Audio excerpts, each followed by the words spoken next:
आज की वीडियो में हम लोग एसिड बेसिस एंड सॉल्ट में से एसिड का जो टॉपिक है उसको कवर कर लेते हैं।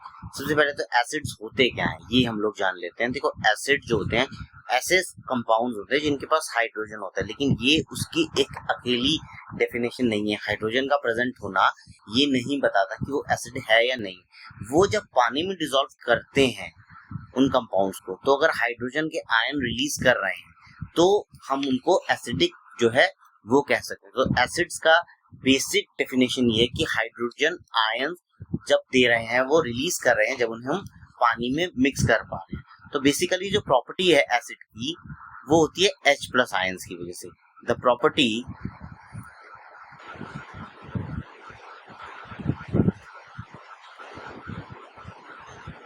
of acids is due to the presence of H plus ions when they dissolve in water.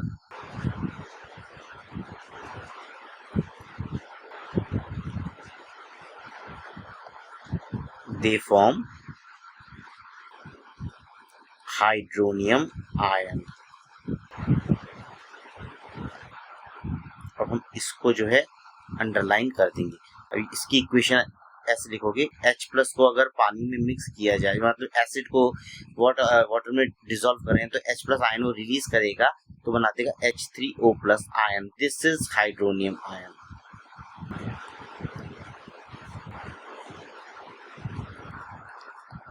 ठीक है। इसके अलावा जो एसिड्स हैं, कुछ मिनरल एसिड्स हैं, कुछ ऑर्गेनिक एसिड हैं। ऑर्गेनिक एसिड यानी कि जो नेचुरल अकरिंग है। तो पहले तो हम लोग ऑर्गेनिक एसिड्स की ही बात कर लेते हैं जो नेचुरल अकरिंग है। तो नेचुरल सोर्स में एक तो आ गया आपका विनेगर। विनेगर में कौन सा एसिड है? आपका एसिड है उसके अंदर एसिटिक एसिड।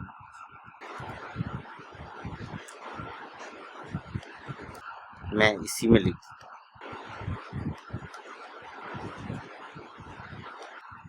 ठीक है। ऑरेंज एंड लेमन के अंदर आपका है citric acid.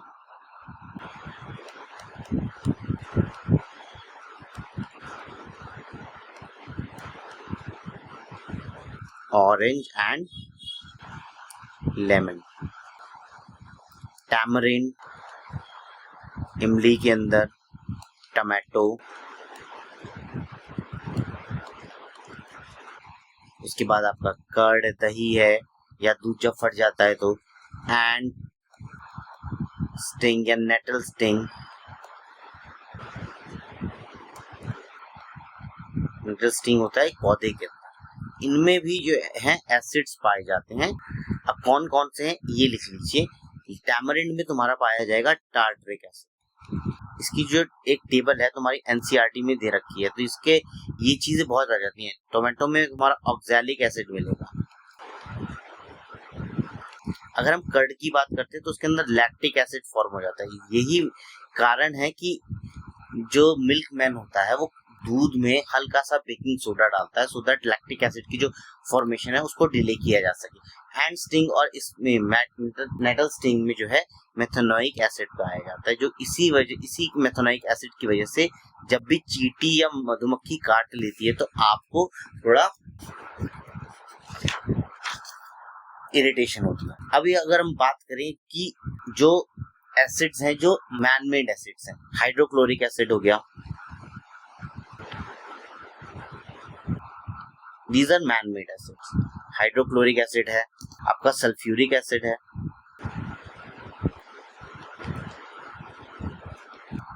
This is HCl, this is H2SO4। आपका नाइट्रिक एसिड है,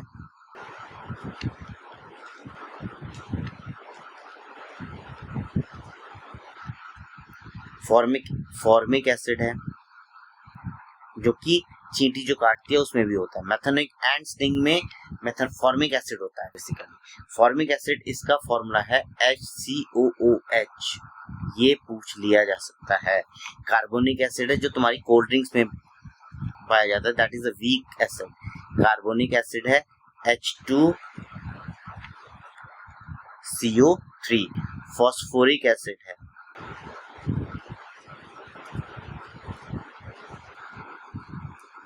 H3PO4। ये कुछ एसिड्स हैं जो कि मैन मेड एसिड लेबोरेटरी में बनाए गए हैं। वेयर एज अगर तुम लेफ्ट हैंड साइड पे देखो तो ये नेचुरल सोर्सेज हैं एसिड्स की। अब हम इंडिकेटर्स की बात कर रहे थे। देखो इंडिकेटर्स मैंने बताया कि दो मेजर टाइप के होते हैं, एक तो होता है ऑल्फैक्टरी और दूसरा होता है नेचुरल या सिंथेटिक इंडिकेटर्स। तो नेचुरल इंडिकेटर्स हैं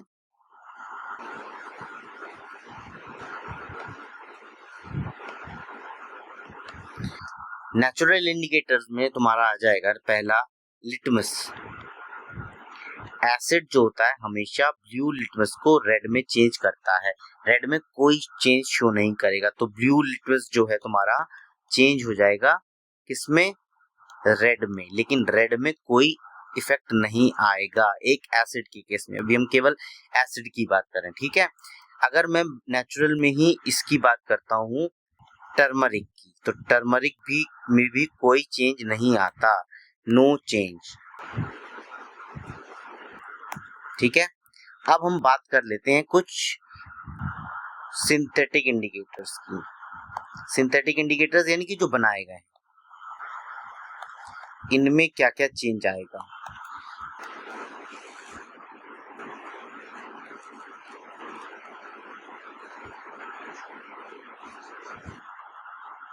सिंथेटिक इंडिकेटर्स में आ गया तुम्हारा पहला है क्या, फिनोफ्थलीन,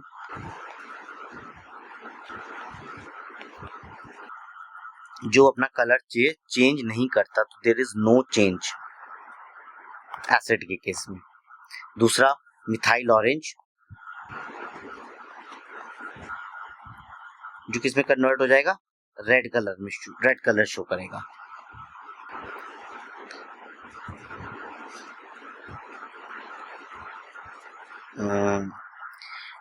एक सेकंड, इसमें अगर मैं बात करूं तो हम लोग बीट रूट को भी देख सकते हैं। बीट रूट भी एक नेचुरल इंडिकेटर में यूज किया जा सकता है, उसमें कोई भी चेंज नहीं आता in case of acidic medium.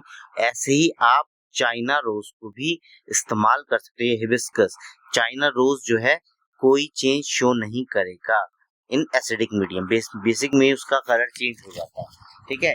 तो ऐसे ही आपका रेड कैबेज, वो भी आपका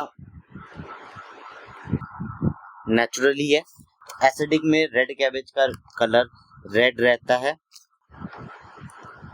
तो ये सब नेचुरल इंडिकेटर्स है।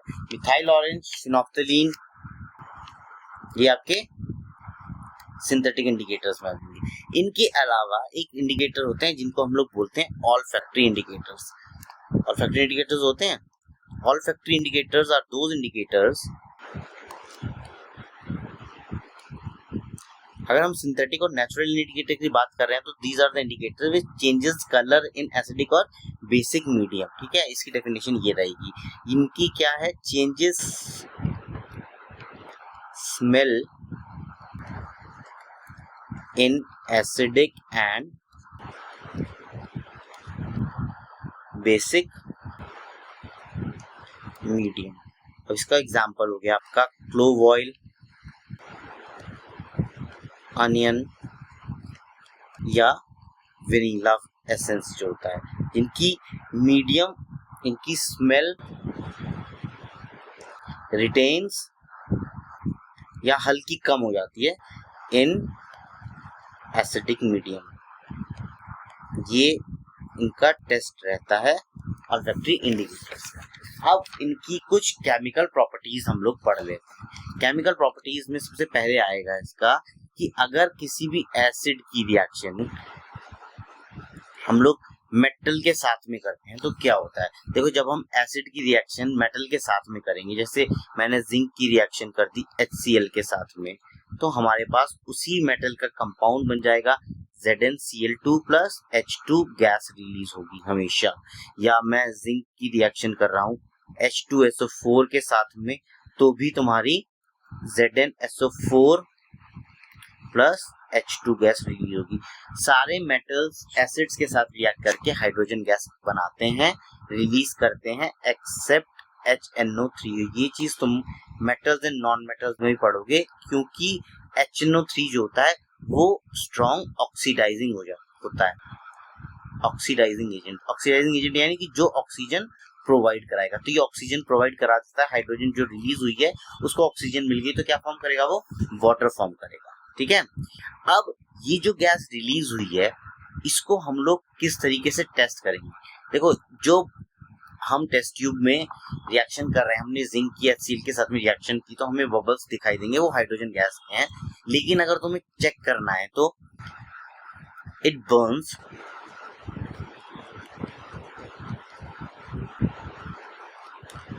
with pops.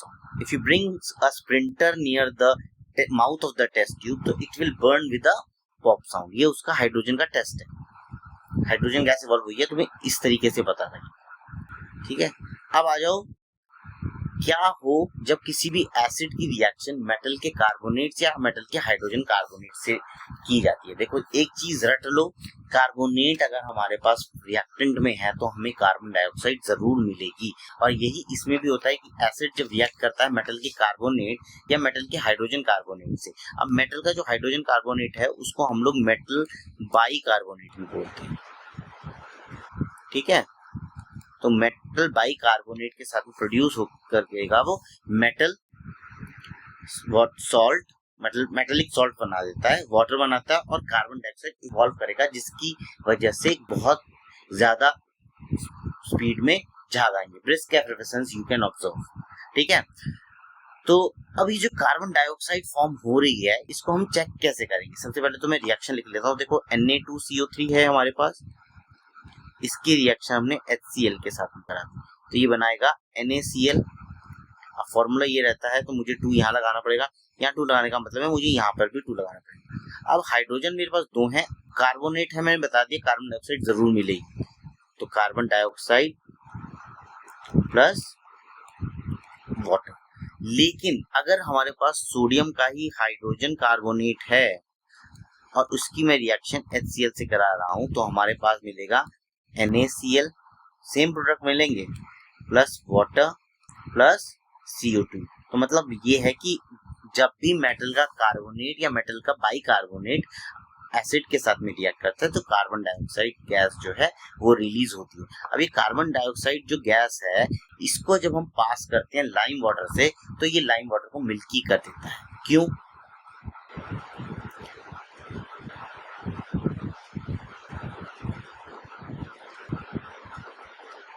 क्योंकि बनाता है उस केस में कैल्शियम कार्बोनेट जो कि वाइट पीपीटी है। पीपीटी है इसका मतलब इनसॉल्यूबल इन वाटर है, इसकी वजह से जो है उसके अंदर वाइट कलर जो है प्रोड्यूस हो जाता है। लेकिन अगर आप इससे एक्सेस कार्बन डाइऑक्साइड पास कराते हो तो क्या होगा, आपने पास ये है कैल्शियम कार्बोनेट है, इससे आपने एक्सेस कार्बन डाइऑक्साइड पास करा दिया तो बनेगा कैल्शियम हाइड्रोजन कार्बोनेट जो कि पानी में सॉल्यूबल है पानी में, इस वजह से जो मिल्कीनेस होती है वो खत्म हो जाती है। ठीक है, अब क्या हो अगर जिंक डस्ट ली जाए इंस्टेड ऑफ जिंक ग्रैन्यूल्स। देखो, ये इसका एक्सपेरिमेंट तुम्हारी बुक में भी है एक्टिविटी में कि जो हाइड्रोजन गैस है किस तरीके से प्रोड्यूस की जाएगी अगर हम जिंक की रिएक्शन करा देते हैं H2SO4 के साथ में, तो क्या बनेगा, ZnSO4 बनेगा प्लस H2 बनेगा। अब मैं कह रहा हूं कि अगर जिंक डस्ट यूज किया जाए ग्रैन्यूल्स की जगह पे तो क्या होगा, रिएक्शन उस केस में ज्यादा तेज हो जाएगी। क्यों हो जाएगी? क्योंकि जिंक डस्ट का जो सरफेस एरिया है वो ज्यादा है as compare to zinc granule. अब जितना ज्यादा सरफेस एरिया होगा, larger surface area allows more zinc particle to come into contact with the acid at the same time. और होगा क्या कि हाइड्रोजन गैस जो रिलीज हुई है वो थोड़ी तेज पेस पे होगी। एक दूसरा क्वेश्चन ये भी पूछ लिया जाता है कि अगर हाइड्रोजन गैस HCl की जगह H2SO4 यूज किया जाए तो क्या होगा, तो सॉल्ट का फर्क आएगा। हाइड्रोजन गैस दोनों केसेस में इवॉल्व होगी और दोनों ही एसिड जो है स्ट्रॉन्ग है। अगर हमने ये वाली जो एक्टिविटी है ये इसमें क्या क्या रिजल्ट आए, हाइड्रोजन गैस प्रोड्यूस हुई है मोर क्विकली। कब? अगर हमने उसकी जगह डस्ट ग्रैन्यूल्स की जगह डस्ट को लिया है, तो रिएक्शन बहुत ज्यादा विग्रस हो गई है। विग्रस का मतलब बहुत तेजी से हो रही है, और द गैस में be evolve so rapidly that it is difficult to control the experiment. ये पॉइंट जो है कि गैस जो रिलीज होगी वो इतनी तेजी से होगी कि रिएक्शन को कंट्रोल करना, it will become uncontrollable. Easily reaction जो है कंट्रोल नहीं हो पाएगी। ठीक है, नेक्स्ट देखो रिएक्शन विद मेटेलिक ऑक्साइड। देखो मेटल के जो ऑक्साइड्स होते हैं वो उनका जो नेचर होता है वो बेसिक होता है। ठीक है, तो बेसिक के साथ में एसिड्स जब रिएक्ट करेंगे तो क्या फॉर्म होगा, हमेशा सॉल्ट और वाटर फॉर्म होगा। क्यों? क्योंकि हमने न्यूट्रलाइजेशन रिएक्शन है कि जब एक एसिड और एक बेस जो है आपस में रिएक्ट करता है तो हम उसमें सॉल्ट और वाटर प्रोड्यूस होते हैं, और इस रिएक्शन को हम न्यूट्रलाइजेशन रिएक्शन बोलते हैं। इसी वजह से ये इस रिएक्शन में न्यूट्रलाइजेशन हो रहा है, इसीलिए हम जो नॉन मेटेलिक ऑक्साइड्स हैं उनको बेसिक बोल रहे हैं। अब मेटेलिक ऑक्साइड्स के हम एग्जांपल ले लेते हैं। पहला है तुम्हारा, अगर मैं कैल्शियम ऑक्साइड से रिएक्ट कर रहा हूँ HCl को, तो क्या बनेगा, CaCl2 बनेगा। ये क्या है, कॉपर, वाइट कलर का कॉपर क्लोराइड है, प्लस H2O H2 गैस नहीं रिलीज होगी। आप कॉपर ऑक्साइड के साथ में HCl की रिएक्शन करा रहे हो, दिस इज, इसका कलर चेंज हो जाएगा, कॉपर क्लोराइड इसका हो जाएगा ब्लूइश ग्रीन प्लस वाटर। तो ऐसी रिएक्शन जब एक एसिड एक बेस के साथ में रिएक्ट, जब आपके पास सॉल्ट और वाटर फॉर्म हो रहे हैं तो उसको हम लोग न्यूट्रलाइजेशन रिएक्शन बोलते हैं। अब इस केस में जो है तुम्हारा सॉल्ट और वाटर ही फॉर्म हुआ है, तो इसको हम लोग reaction of N acid with metallic oxide को हम न्यूट्रलाइजेशन रिएक्शन बोल सकते हैं। तुम कह सकते हो कि मेटेलिक ऑक्साइड